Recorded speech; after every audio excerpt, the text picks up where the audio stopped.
What up, database? Data Sun here. Today I'm going to be reading How the Grinch Stole Christmas.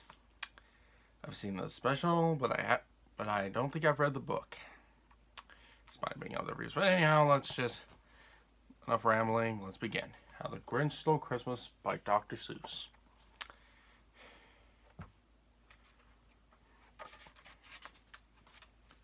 Alright. Every Who down in Whoville liked Christmas a lot. But the Grinch, who lived just north of Whoville, did not. The Grinch hated Christmas the whole Christmas season. Now, please don't ask why. No one quite knows the reason. It could be his head wasn't screwed on just right. It could be perhaps that his shoes were too tight. But I think the most likely reason of all may have been that his heart was 2 sizes too small.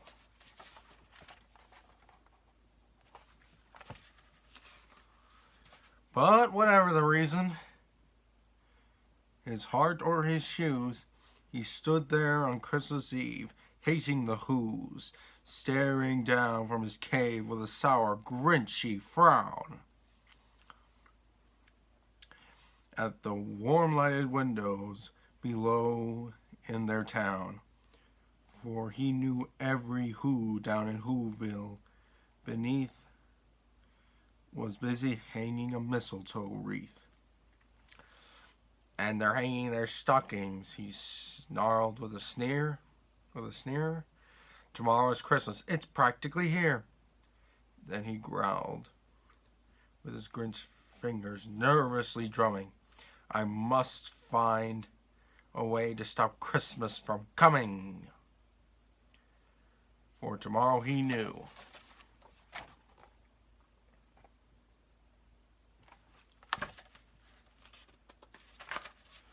All the Who girls and boys will wake bright and early. They'd rush for their toys. And then, oh, the noise. Oh, the noise. Noise, noise, noise. That's one thing he hated. All the noise. Noise, noise, noise. Then who's young and old? I forgot to show you this.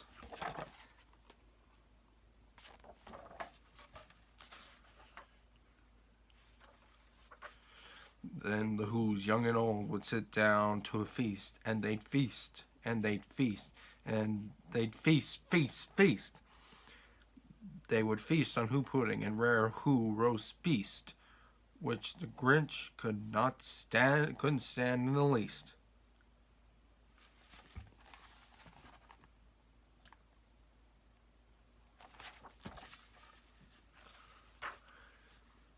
And then they do something he liked least of all. Every Who down in Whoville, the tall and the small, would sound close together with Christmas bells ringing. And they'd stand hand in hand, and then the Whos would start singing. They'd sing, and they'd sing, and they'd sing, sing, sing. And the more the Grinch thought of this Who Christmas sing, the more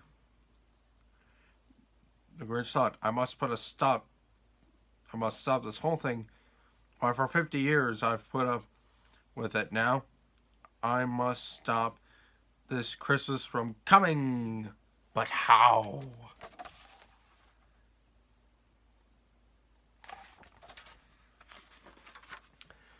And then he got an idea. An awful idea. The Grinch got a wonderful, awful idea.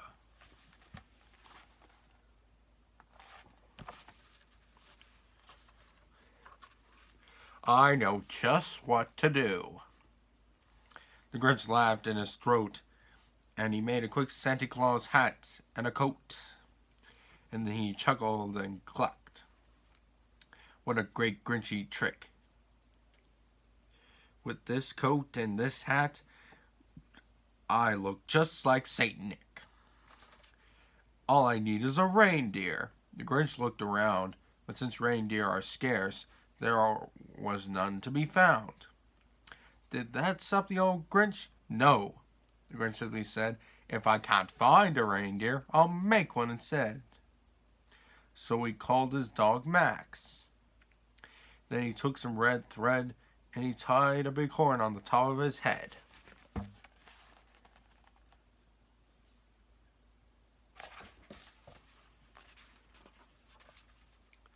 Then he loaded some bags and some old empty sacks on a ramshackle sled. And he hitched up the old mess. And the Grinch said, "Get up!" And the sleigh started down towards the homes where the Who's lay a snooze in their own town. Sorry. Hold on.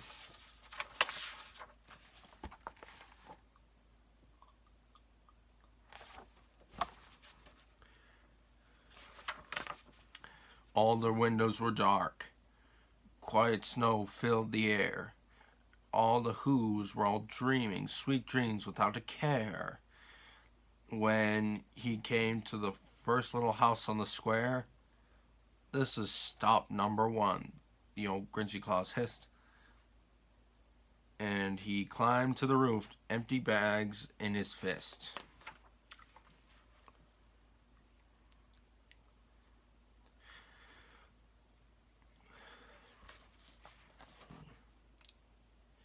Then he slid down the chimney, a rather tight pitch, but if Santa could do it, then so could the Grinch. He got stuck only once, for a moment or two. Then he stuck his head out of the fireplace flue, where the Who's stockings hung in a row. These stockings, he grinned, are the first things to go. He slithered and slunk with a smile most unpleasant. Around the whole room, he took every present: pop guns and bicycles and roller skates and drums, checkerboards, tricycles, popcorn and plums, and he stuffed them in bags.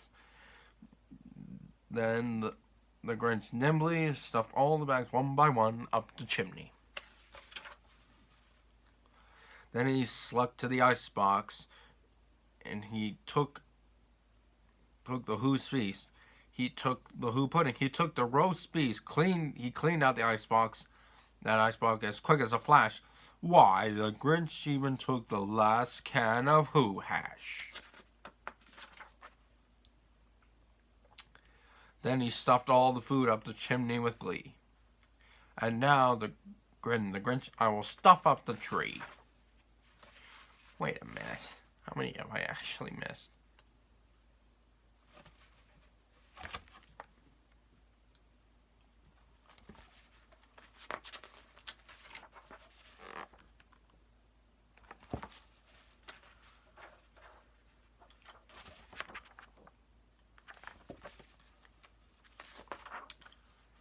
And as the Grinch grabbed the tree, as he started to shove, when he heard a small sound like the coo of a dove, he turned around fast, and then he saw a small Who, little Cindy Lou who was no more than 2. The Grinch had been caught by this tiny Who daughter. He got out of bed for a cup of cold water. She stared at the Grinch and said, "Santa Claus, why? Why are you taking our Christmas tree? Why?"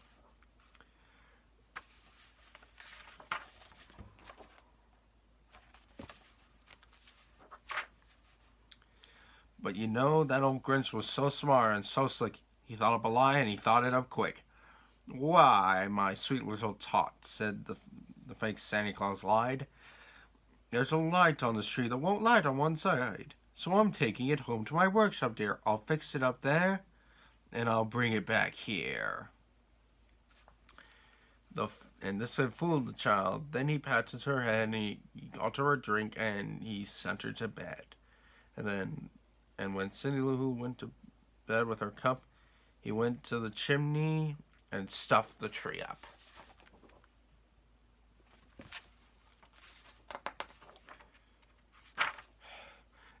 And then the last thing he took was a log for their fire. Then he went up the chimney himself, the old liar.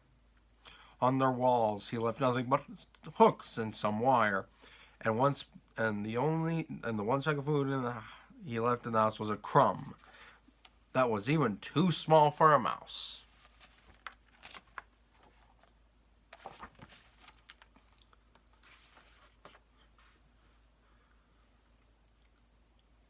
Then he did the same thing to all the other Who's houses, leaving crumbs much too small for other Who's mouses.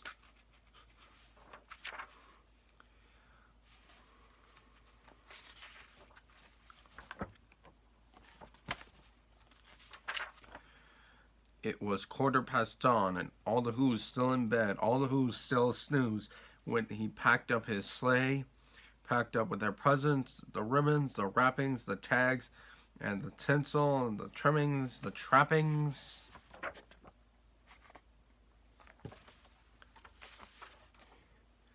"3,000 feet up the side of Mount Crumpet, he rode with his load to the tip-top to dump it. Pooh-hoo to the Who's. He was grinchiously humming. They're finding out that no Christmas is coming. They're just waking up. I know just what they'll do. Their mouths will hang open a minute or two. Then the Who's and Who will all cry, boo-ho.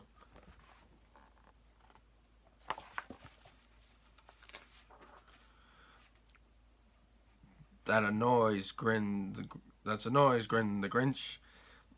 That I simply must hear. So he paused, and the Grinch put his hand to his ear, and he did hear a sound rising over the snow. It started in low, then it started to grow.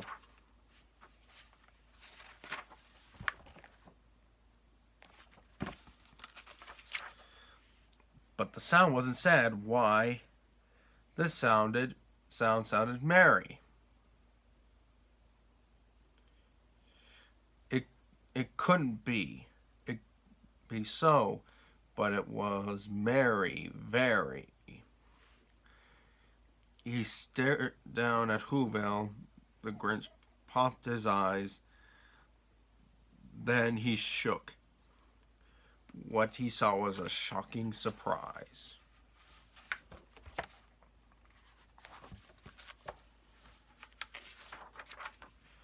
Every Who down in Whoville, the tall and the small, was singing without any presents at all. He hadn't stopped Christmas from coming. It came. Somehow or other, it came just the same.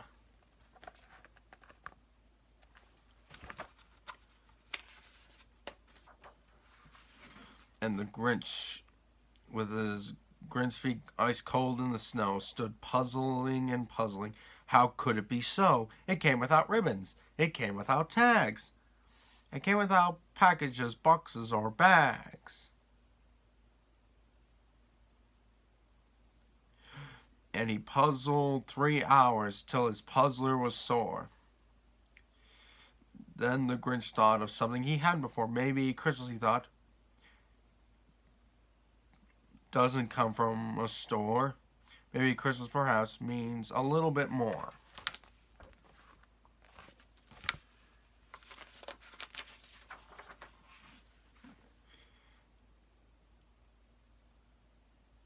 And what happened then? Well, in Whoville, they say, the Grinch's small heart, grew 3 sizes that day. And the minute his heart didn't feel quite so tight, he whistled with a load through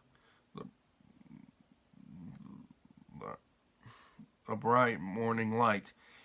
He brought back the toys and the food for the feast, and he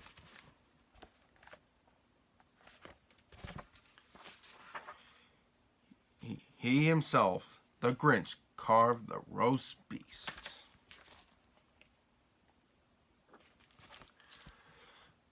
Well, that's the end. Hope you all enjoyed this. Like, subscribe, favorite, and follow me on Twitter, and I'll see you all next time.